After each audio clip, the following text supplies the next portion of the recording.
तो गाइज आप देख सकते हैं होली मिलन समारोह के अंतर्गत दून पब्लिक स्कूल के ग्राउंड में अभी सारे बच्चे हैं। प्रिंसिपल साहब तक यहाँ पे खड़े हैं, प्रिंसिपल साहब की तरफ फोकस किया जाए। और आप देख सकते हैं होली मिलन समारोह को सही मायने में साकार करता हुआ दून पब्लिक स्कूल। ये आप देख सकते हैं, इसकी कुछ झलकियाँ मैं आपके समक्ष ला रहा हूँ। बच्चे मग्न होकर अपने घर जाने के पहले छुट्टियां शुरू हो रही है, उस छुट्टियों को एंजॉय करने के पहले आज दून पब्लिक स्कूल के ग्राउंड में, अपने स्कूल के ग्राउंड में मस्ती कर रहे हैं। रंग अबीर गुलाल उड़ते हुए नजर आ रहे हैं और एक दूसरे को गुलाल कंटिन्यूअस लगा रहे हैं। ये आप देखिए, झलकियां मैं आपके साथ साझा कर रहा हूं। प्रिंसिपल साहब ने इसकी अभी शुरुआत की है। वहां पे दिखाइए किस तरह से गुलाल उड़ाया जा रहा है। देखिए भाई, ये तो वज्र की होली वाला माहौल होता जा रहा है, वृंदावन की होली वाला माहौल होता जा रहा है गाइस, ये देखिए। और इतना ही नहीं, इस बीच प्रिंसिपल साहब के साथ साथ शिक्षक गण भी आपको उपस्थित नजर आएंगे। तो ये कुछ अत्यंत मनमोहक, मन को प्रफुल्लित करने वाली झलकियां दून पब्लिक स्कूल के ग्राउंड से निकल कर आ रही हैं। हेलो एवरीवन, अगेन मैं कुणाल भारद्वाज बेगूसराय समाचार की तरफ से आप लोगों के बीच। और मौका है होली मिलन समारोह का। मैं बता दूं, होली मिलन समारोह का तो मौका होगा ही, क्योंकि अभी होली का सीज़न होली का समय आ चुका है। मैं बताना चाहूँगा, मैं अभी एट प्रेजेंट अवेलेबल हूँ दून पब्लिक स्कूल रमजानपुर बेगूसराय में। और आज दून पब्लिक स्कूल का एग्जामिनेशन लास्ट हो रहा है, एग्जामिनेशन का लास्ट डे है।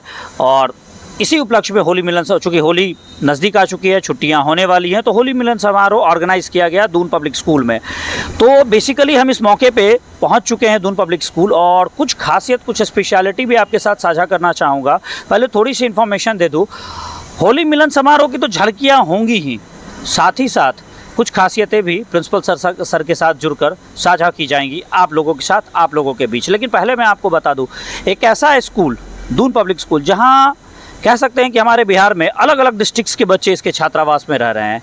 दून पब्लिक स्कूल बेगूसराय में जो है, अपने रमजानपुर में, उसकी पहचान रही है सीबीएसई करिकुलम। दूसरी पहचान उसकी ये कहती है डे बोर्डिंग स्कूल है, separate girls and boys hostel के साथ कार्य कर रहा, रन कर रहा है।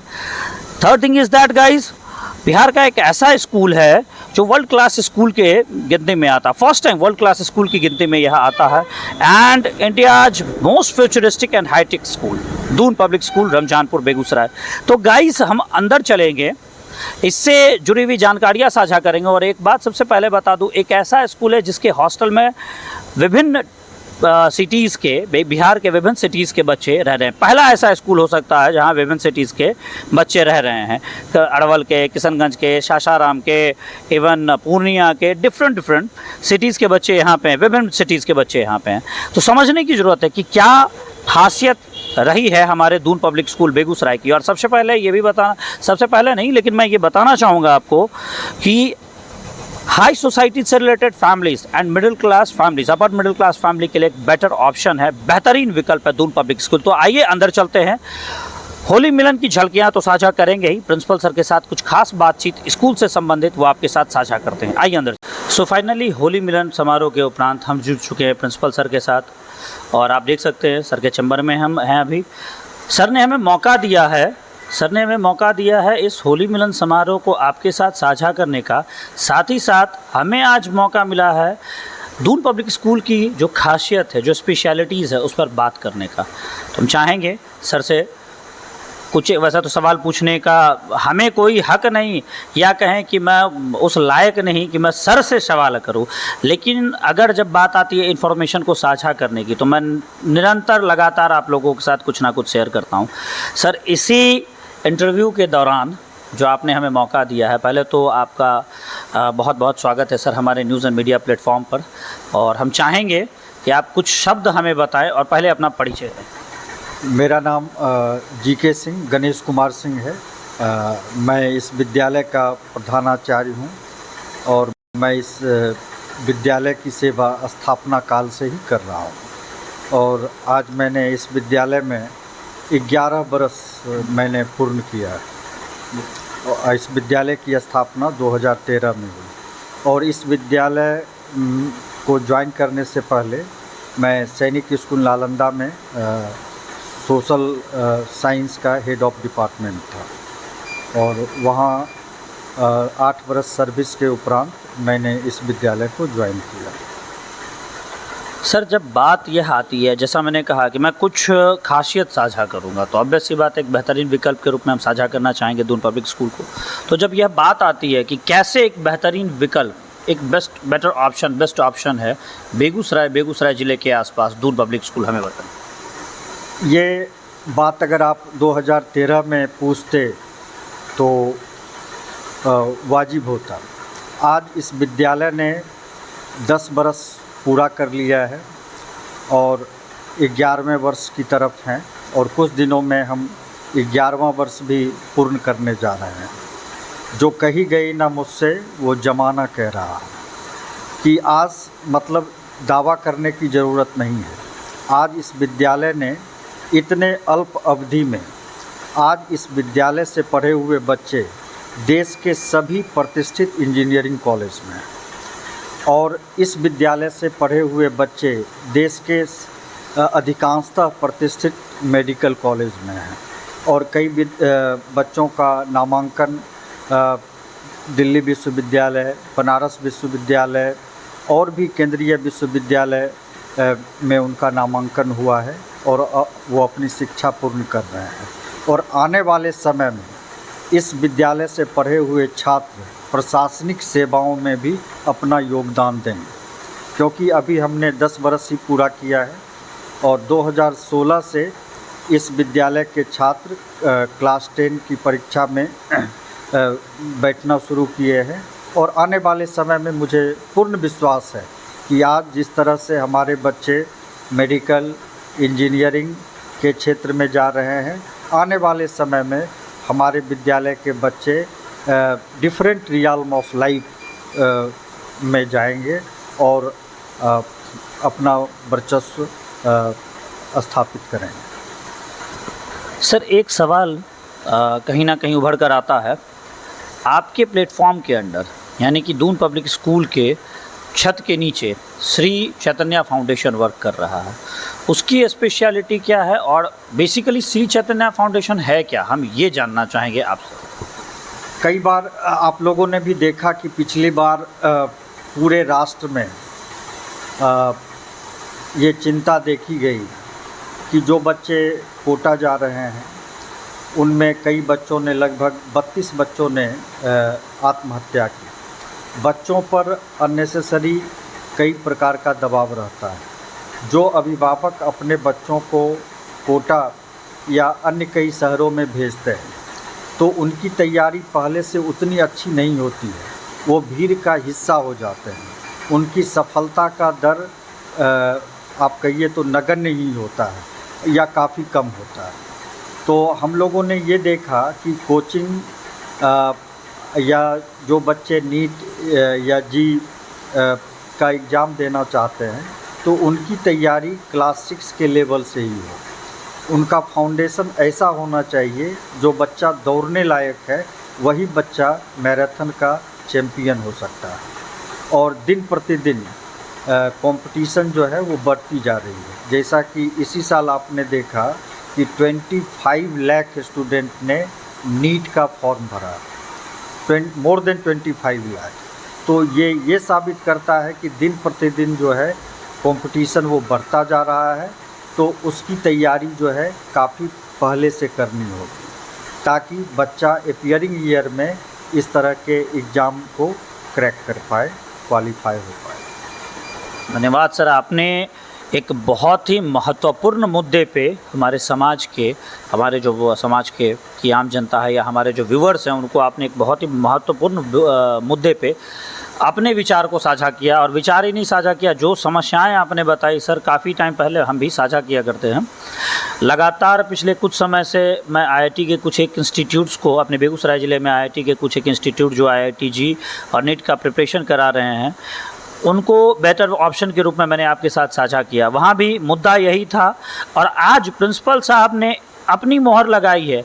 मतलब कहीं ना कहीं वैचारिक सहभागिता है उसी मुद्दे पर कि हमारे यहाँ के बच्चे जब कोटा जाते हैं। सर दो चीज़ें यहाँ, मैं माफ़ी चाहूँगा मैं बीच में आपको इंटरप्ट कर रहा हूँ, लेकिन दो चीज़ें यहाँ हमने पहले भी अपने व्यूअर्स के समक्ष रखी हैं कि जब बच्चे कोटा की ओर जाते हैं तो ऑन एवरेज जो बच्चे होते हैं उनको बहुत ज़्यादा प्रॉब्लम्स का सामना करना पड़ता है। भीड़ का हिस्सा होते हैं तो ऑब्वियस सी बात है कि मॉनिटरिंग तो रहती ही नहीं गार्जियन की, तो ऑब्वियस सी बात है और डल होते चले जाते हैं। सेकंड थिंग इज़ दैट कि प्रॉब्लम ये होती है कि वो डिप्रेशन का शिकार होते हैं और जो आपने बताया आत्महत्या का रेशियो बढ़ता जा रहा है।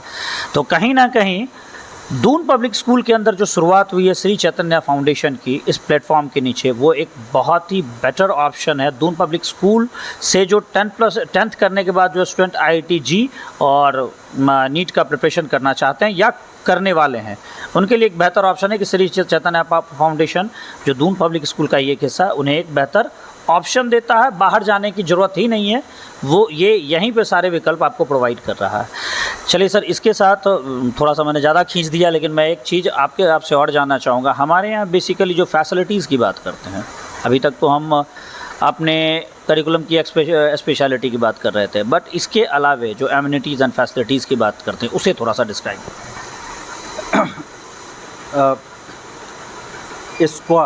स्कूल क्वालिटी असेसमेंट एक्रीडेशन ये एक नॉर्म्स है जो एक विश्व स्तरीय विद्यालय से अपेक्षा की जाती है। हमारे यहाँ फिजिक्स का लैब, केमिस्ट्री का लैब, बायो लैब, इसके अलावा मैथमेटिक्स का lab, IT lab, computer lab, digital library, language lab, robotics आदि चीज़ों को हमने अपने करिकुलम का हिस्सा बनाया।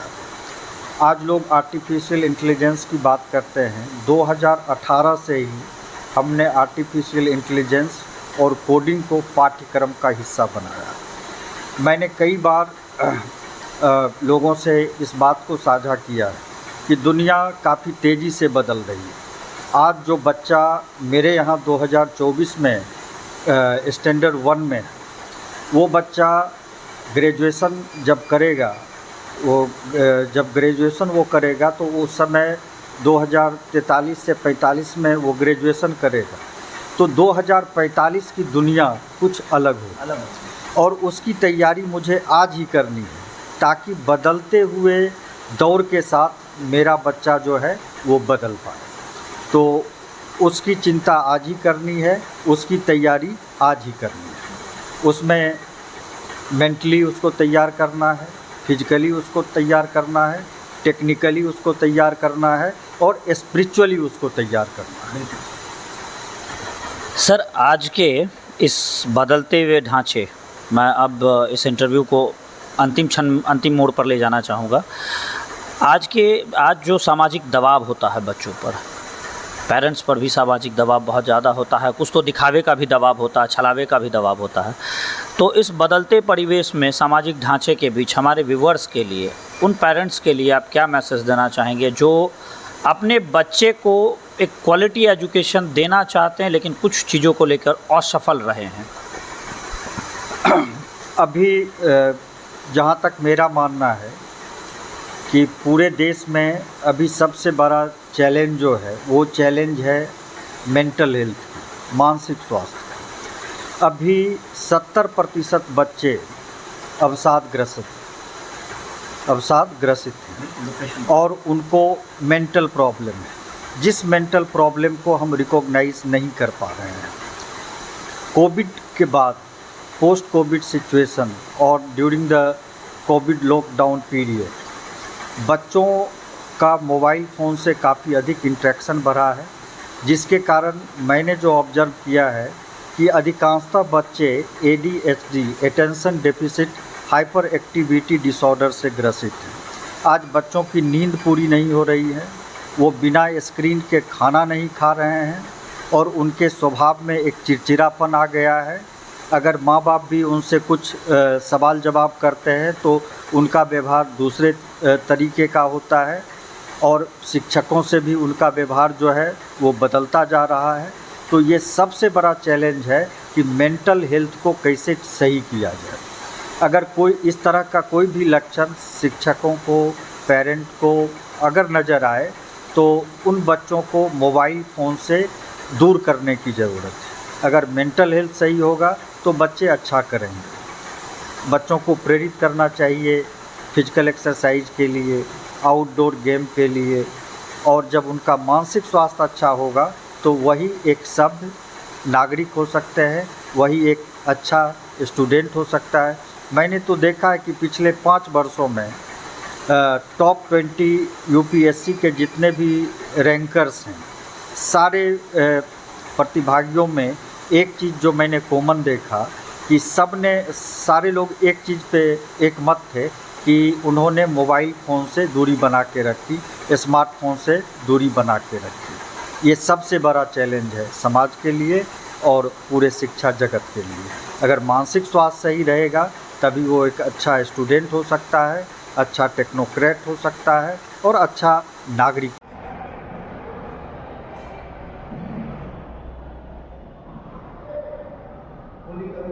आपके विद्यालय के बारे में, दून पब्लिक स्कूल के बारे में ऐसा सुनने में आता है कि ये राज्य स्तरीय विद्यालय के रूप में स्थापित हो चुका है। अलग अलग सिटीज़ से, बिहार के अलग अलग सिटीज़ से यहाँ पे बच्चे आते हैं। इसकी वास्तविकता क्या है?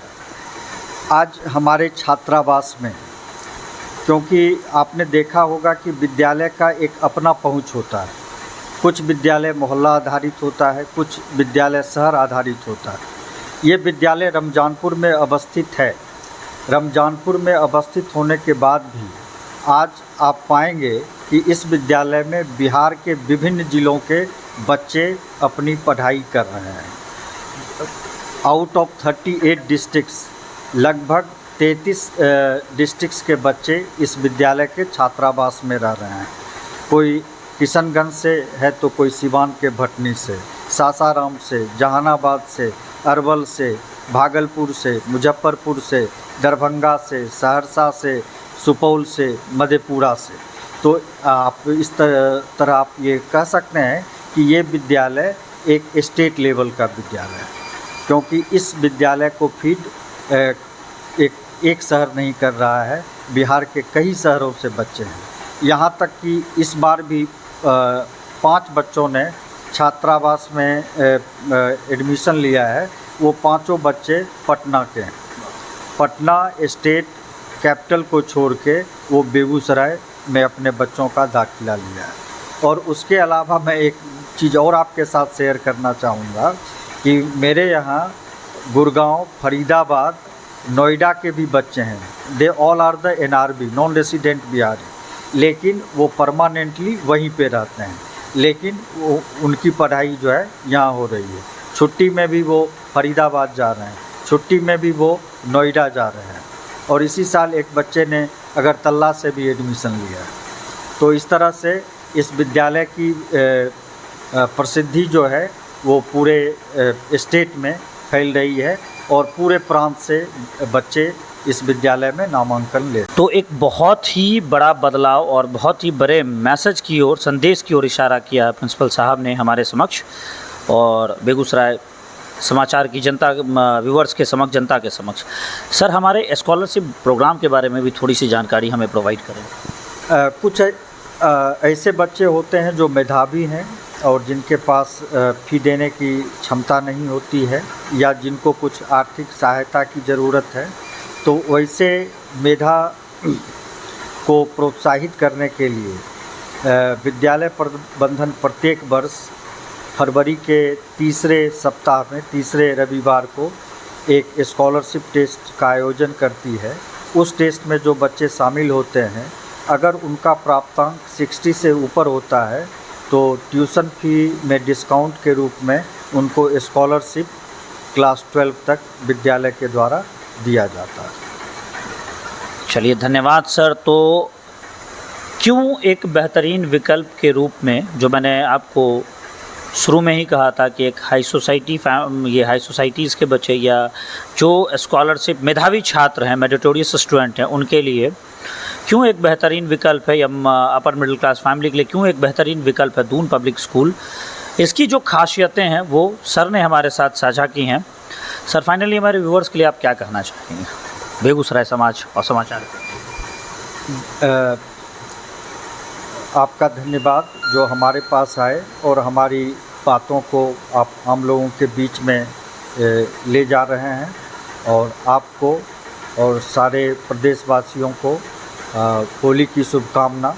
आज सिर्फ होली मिलन समारोह ही नहीं था, आज विद्यालय का अंतिम एग्ज़ाम था स्टैंडर्ड 1 से स्टैंडर्ड 11 तक के बच्चों के लिए। और आज अंतर्राष्ट्रीय जल दिवस भी है और आज बिहार दिवस भी है। तो ये एक महत्वपूर्ण दिवस है और इसके जल के बारे में सारे लोगों को सोचना होगा, पर्यावरण के बारे में सारे लोगों को सोचना होगा। अगर ये धरती बचेगी तभी हम बचेंगे। तो मैं इस मौके पे मैं ये कहूँगा कि हम अपनी तरफ से जितना पर्यावरण का संरक्षण कर पाएँ सबको करना चाहिए। ये सिर्फ जानकारी की ही बात नहीं है, हमें किसी सरकार पे किसी संस्था पे डिपेंडेंट नहीं होना है। ये सबके हाथ में है कि कोई भी इस पर्यावरण को संरक्षित कर सकता है। पानी तो सब बचा सकता है। तो मैं यही कहना चाहूँगा। धन्यवाद सर। तो प्रिंसिपल साहब ने हमारे समक्ष आज जो भी महत्वपूर्ण बातें रखी, कहीं ना कहीं इस सामाजिक परिवेश पे, बच्चों की मानसिक स्थिति पे और सबसे बड़ी बात उन अभिभावकों के लिए यह एक संदेश है जो दून पब्लिक स्कूल की ओर मूव करना चाहते हैं और मूव नहीं कर पाते। और इतना ही नहीं, ये एक ऐसा मैसेज है जो पूरी तरह से सामाजिक परिवेश और उसके ढांचे को समाहित करता है। तो मैं आपसे यही कहना चाहूँगा कि इस बार अगर कोई विचार बनता है, प्रिंसिपल साहब ने तो मैसेजेस बहुत सारे दिए हैं, लेकिन मैं एक मैसेज पे फोकस करना चाहूँगा कि अगर आप एक बेहतरीन विकल्प की तलाश कर रहे हैं अपने बच्चे के लिए, तो दून पब्लिक स्कूल एक बेहतरीन विकल्प के रूप में 2013 से हमारे बीच बना हुआ है। वर्ल्ड क्लास फैसिलिटी के रूप में बिहार का पहला स्कूल माना जा रहा है। तो इन सारे ऑप्शंस, इन सारे विकल्पों के साथ मैं कुणाल भारद्वाज बेगूसराय समाचार की तरफ से दून पब्लिक स्कूल को आपके साथ साझा करता हूँ। धन्यवाद।